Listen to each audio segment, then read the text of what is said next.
नमस्कार साथियों, आप सभी का स्वागत करता हूं हमारे YouTube चैनल क्रेडेंस ट्यूटोरियल्स पे। दोस्तों, आज हम देखेंगे फोर्थ लेक्चर है और द्रव के general properties of matter. Topic हमारा है आज का जनरल प्रॉपर्टीज ऑफ मैटर, द्रव के सामान्य गुण। ठीक है, चलिए स्टार्ट करते हैं क्वेश्चन से ही। सबसे पहला क्वेश्चन है, द्रव की आयनीकृत अवस्था, द्रव की आयनाइज्ड स्टेट है वो क्या होती है। अब द्रव है ये लिक्विड, यहाँ पे द्रव्य मतलब मैटर। अब मैटर सॉलिड भी हो सकता है, गैस भी हो सकता है और लिक्विड भी हो सकता है। तो उसकी आयनाइज्ड स्टेट क्या है? प्लाज्मा। तो यहाँ पे द्रव की आयनीकृत अवस्था होती है प्लाज्मा। ठीक है, द्रव्य में तीनों आ सकते हैं, गैस भी आ सकती है, लिक्विड भी आ सकती है और सॉलिड भी आ सकती है। तो इसकी आयनाइज्ड स्टेट कौन सी है? वो है प्लाज्मा। चलिए नेक्स्ट क्वेश्चन देखते हैं। द्रव बूंद की संकुचित होकर न्यूनतम क्षेत्र घेरने की प्रवृत्ति का कारण होता है श्यानता, प्रस्तनाव, घनत्व, वाष्प दाब। तो द्रव बूंद की संकुचित होकर न्यूनतम क्षेत्र घेरने की प्रवृत्ति को क्या बोलते हैं? प्रस्थ तनाव, सरफेस टेंशन। द्रव की बूंद गोल हो जाती है किसके कारण? सरफेस टेंशन के कारण। ठीक है, प्रस्थ तनाव के कारण द्रव की बूंदें, जो बारिश की बूंदें होती हैं, वो गोल हो जाती हैं। नेक्स्ट क्वेश्चन, प्रत्यास्थता गुणांक मॉडुलस ऑफ इलास्टिसिटी का मात्रक है kilogram per metre square second, kilogram per metre second square, kilogram per metre square second square, kilogram per metre cube second square.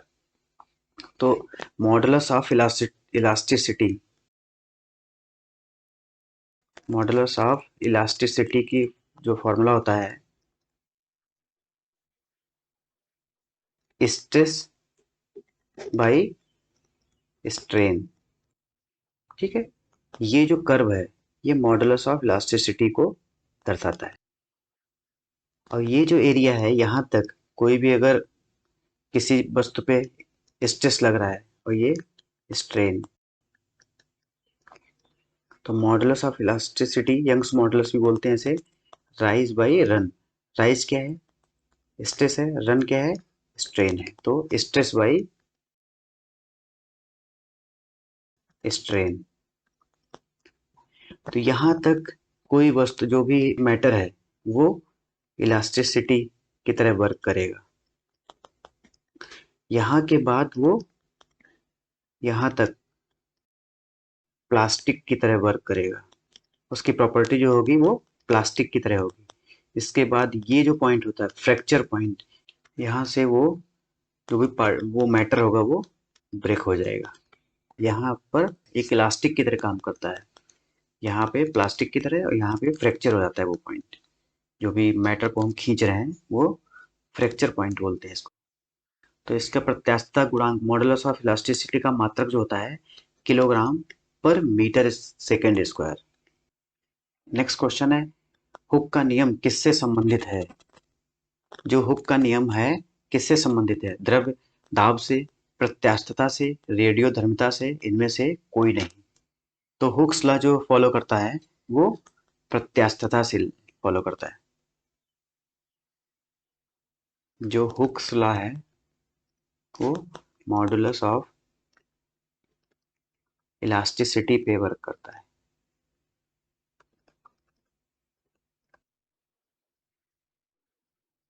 Next question है, जब कोई बाह्य बल न लगा हो तब द्रव की एक छोटी बूंद की आकृति निर्धारित होती है द्रव के प्रस्थनाव से, द्रव के घनत्व से, द्रव की श्यानता से, वायु के ताप से। जब कोई बाह्य बल, एक्सटर्नल फोर्स न लगा हो, तब द्रव की एक छोटी बूंद की आकृति निर्धारित होती है द्रव के प्रस्थनाव के कारण, सरफेस टेंशन के कारण। तो सरफेस टेंशन के कारण द्रव की बूंद जो है वो गोल हो जाती है। निम्नलिखित में सही कथन चुनिए। ठोसों का गलनांक निश्चित होता है। द्रवों का हिमांक एवं घनत्व ठोसों की अपेक्षा कम होता है। गैसों का क्रांतिक ताप निश्चित होता है, ये भी सही है। और ठोसों का गलनांक भी निश्चित होता है, ये भी सही है। द्रवों का हिमांक एवं घनत्व ठोसों की अपेक्षा कम होता है, ये भी बिल्कुल सही है। तो यहाँ पे उपर्युक्त सभी। नेक्स्ट क्वेश्चन है, शीशे के पात्र में रखे जल के अणुओं तथा शीशे के अणुओं के मध्य आकर्षण बल को ससंजक बल कहते हैं, आसंजक बल कहते हैं, अपकेंद्रीय बल कहते हैं, या इनमें से कोई नहीं। भिन्न भिन्न पदार्थों के अणुओं के मध्य अगर कोई बल लग रहा है, आकर्षण बल लग रहा है, उसे आसंजक या एडहेसिव फोर्स कहते हैं। वही अगर एक ही पदार्थ के अणुओं के मध्य लगने वाले आकर्षण बल को ससंजक या कोहेसिव फोर्स कहते हैं।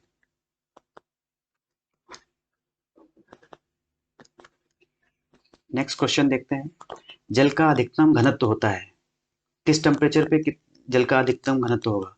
277 केल्विन पे। नेक्स्ट क्वेश्चन देखते हैं, समुद्र में प्लवन करते हुए आइसबर्ग का कितना भाग समुद्र की सतह के ऊपर रहता है? 1/9, 1/10, 1/6, 1/4। तो समुद्र में प्लवन करते हुए आइसबर्ग जो ग्लेशियर है, ग्लेशियर का कितना भाग समुद्र के सतह के ऊपर होगा? तो 1/10 पार्ट जो होता है वो समुद्र के ऊपर दिखाई देता है। नेक्स्ट क्वेश्चन चलते हैं, बादलों के वायुमंडल में तैरने का कारण है उनका कम तापमान, वेग, दाब या घनत्व। तो बादलों के वायुमंडल में तैरते रहने का कारण होता है घनत्व। जो वायुमंडल में बादल तैरते रहते हैं वो उनके घनत्व, उनकी डेंसिटी कम होती है। नेक्स्ट क्वेश्चन, लोहे की कील पारे पर क्यों तैरती है जबकि जल में डूब जाती है? तो लोहे की कील जो है पारे पर तैर जाती है और जल में डूब जाती है। तो 4 ऑप्शन देखते हैं क्या क्या है। लोहे की पारे से रासायनिक क्रिया की प्रवृत्ति जल की तुलना में कम होती है, ये गलत है। लोहे का भार जल से अधिक होता है तथा पारे से कम होता है, ये भी गलत है। लोहे का घनत्व जल से अधिक होता है तथा पारे से कम होता है। अगर हाई डेंसिटी होगी, पारे की जो घनत्व होता है वो हाई होता है, हाई डेंसिटी होता है पारे का। उसी वजह से लोहे की जो छड़ है वो, लोहे की कील या छड़ वो पारे के ऊपर तैरती रहती है। नेक्स्ट क्वेश्चन है, सबसे कम प्रत्यास्थता प्रभाव प्रदर्शित वाला पदार्थ है क्वार्ट्ज, तांबा, चांदी या रबड़। जो क्वार्ट्ज पत्थर होता है वो सबसे कम प्रत्यास्थता प्रदर्शित करता है, क्योंकि यह जो होता है ब्रिटिल मटेरियल होता है। बाकी सब इनमें प्रत्यास्थता होती है, इलास्टिक होते हैं मटेरियल, और ये ब्रिटिल मटेरियल होता है, भंगुर बोलते हैं। क्वार्ट्ज में सबसे कम प्रत्यास्थता होती है, इलास्टिसिटी सबसे कम होती है। समुद्र तल पर वायुमंडलीय दाब होता है 1.013 into 10⁵ pascal. Second option 1.013 into 10⁻² pascal. C option है 1.013 इंटू 10⁸ पास्कल। इनमें से कोई नहीं। तो जो समुद्र तल पर वायुमंडलीय दाब होता है 1.013 into 10⁵ pascal. Next question, nano द्रव्यों का सर्वाधिक महत्वपूर्ण गुण होता है घर्षण, बल, तापमान या दाब। तो नैनो द्रव्यों का सर्वाधिक, जो नैनोमीटर्स होते हैं उनका सर्वाधिक महत्वपूर्ण गुण होता है उनका घर्षण, फ्रिक्शन।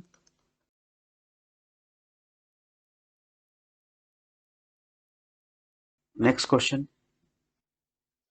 जल में अल्कोहल मिलाने पर जल के प्रस्थनाव में कमी आती है, वृद्धि होती, केवल बी या अपरिवर्तनीय।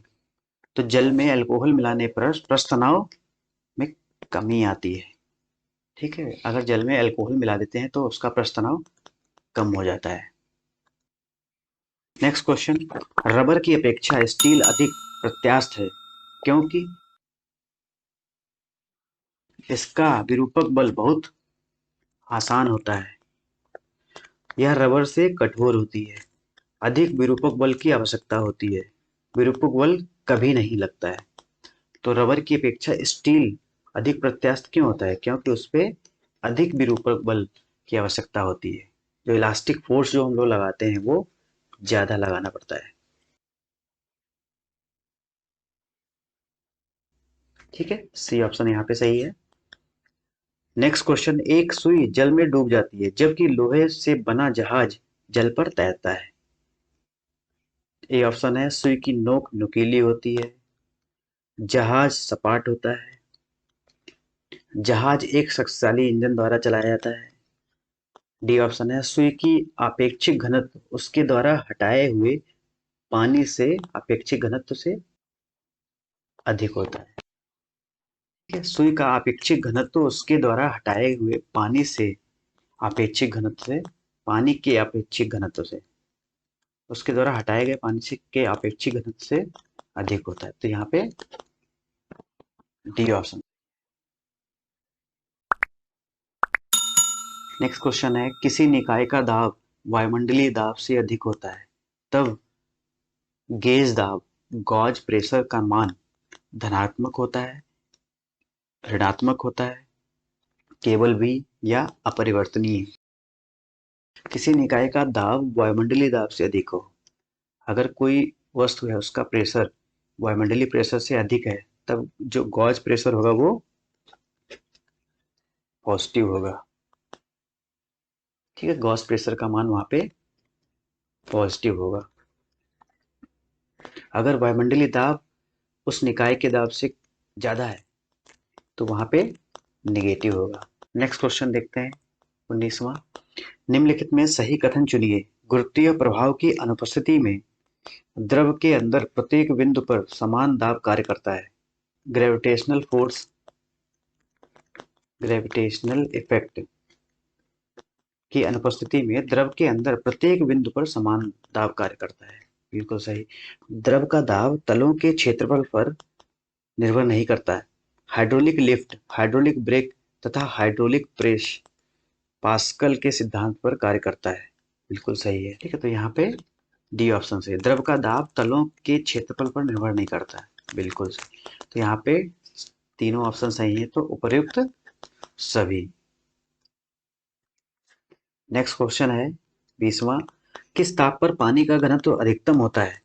4 डिग्री सेंटीग्रेड पर, 0 डिग्री सेंटीग्रेड पर, -4 डिग्री, -8 डिग्री। तो किस टेम्परेचर पे पानी का घनत्व अधिकतम होता है?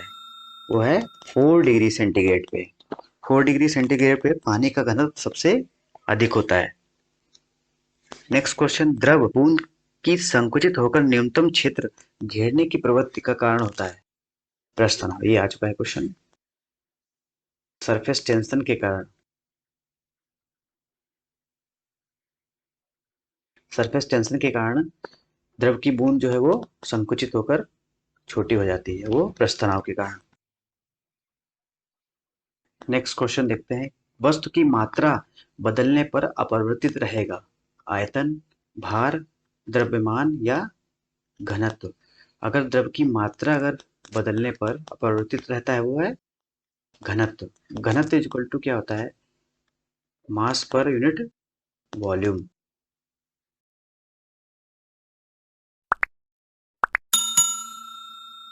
तो घनत्व जो है, अगर मास कम होगा वॉल्यूम भी उसका कम होगा, तो घनत्व जो है कांस्टेंट रहता है।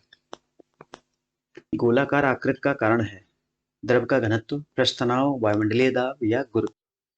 पृष्ठ तनाव के कारण द्रव की जो वर्षा की बूंदें होती है वो गोलाकार होती हैं। नेक्स्ट क्वेश्चन देखते हैं।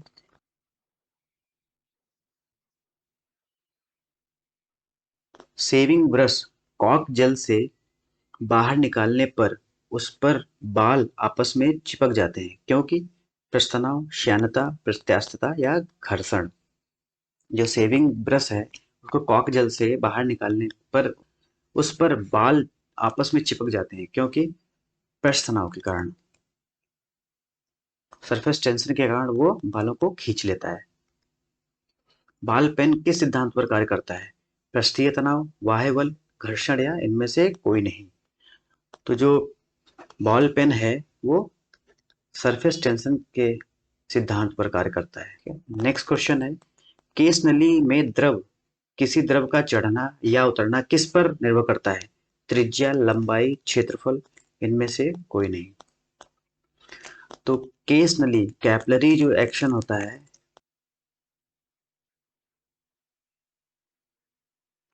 वो त्रिज्या पर डिपेंड करती है। जैसे मान लिया 3 टाइप के अगर केस नली आपने ले लिया, ये जार है, इसमें ये पानी भरा हुआ है, 3 आपके पास केस नली है।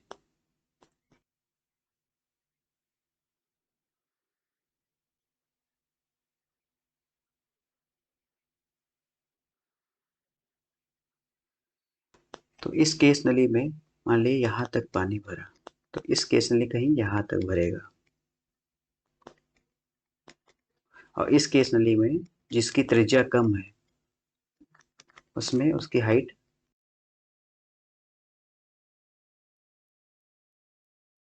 तो केस नली की हाइट त्रिज्या के इनवर्सली प्रोपोर्शनल में होती है। अगर त्रिज्या कम है तो केस नली की हाइट, जो द्रव चढ़ेगा उसकी हाइट ज्यादा होगी। नेक्स्ट क्वेश्चन देखते हैं, निम्नलिखित में से किस एक के लिए केशिकत्व तो एकमात्र कारण नहीं है? स्याही का सोखना, भूमिगत जल का ऊपर चढ़ना, सूती कपड़ों पर जल की बूंद का फैलना, पौधों की जड़ों से जल का उसके पूर्ण समूह की ओर बढ़ना। तो निम्नलिखित में से किस एक के लिए केशिकत्व तो एकमात्र कारण नहीं है? ठीक, कैपिलरी एक्शन एकमात्र कारण नहीं है, बाकी और भी कुछ कारण हैं। वो पौधों की जड़ों से जल का इसके पूर्ण समूह की ओर बहना, यहाँ पे डी ऑप्शन सही है।